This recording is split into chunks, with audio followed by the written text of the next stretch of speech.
Hello friends, ఈరోజు నేను వేరుశనగకాయ తెచ్చినాను. మా ఇంట్లో మా ఆవిడ దాన్ని ఫస్ట్ కడుగుతోంది.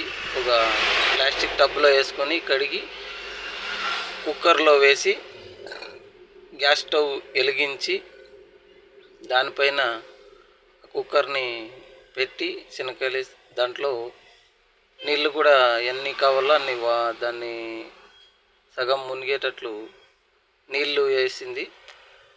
నీళ్ళు వేస్తూ ఎంత తగినంత కావాల్సిన అంత వేసింది. తర్వాత దానికి రుచికి తగ్గట్టు ఉప్పు కూడా వేస్తుంది. ఉప్పు వేస్తూ ఎంత కావాలో అంత చూసుకొని వేసుకోవాలా. మీరు దానికి ఎంత అవసరం పడుతుంది అనేది ముందుగానే దాన్ని ఆలోచన చేసుకొని వేసుకోవాలా. వేసేసిన తర్వాత దాన్ని రోంతట్లా కలిపేసి ఇంకొద్దిగా కావాలనుకొని వీడియో వేస్తూ ఉంది. వేసిన తర్వాత కుక్కర్ది క్యాప్ పెట్టేసి విజిల్ పెట్టేసి ఉడికించాల.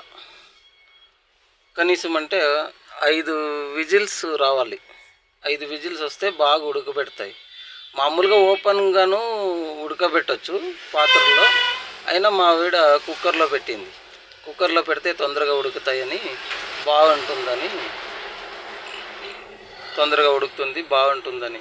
కొంతమంది ఏం చేస్తారంటే ఓపెన్గానే, ఇప్పుడు 5 విజిల్ అయిపోయినాయి, గ్యాస్ ఆఫ్ చేసి విజిల్ తీసి గాలి అంతా తీసిన తర్వాత నిదానంగా ఓపెన్ చేసుకోవాలి.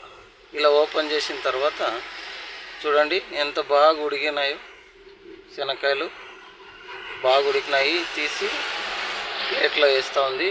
ఇప్పుడు ఒలిచి చూడాలి ఎట్లా ఉంటాయని.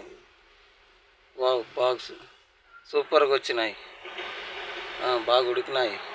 అవును, సూపర్, కాలుతూ ఉన్నాయి.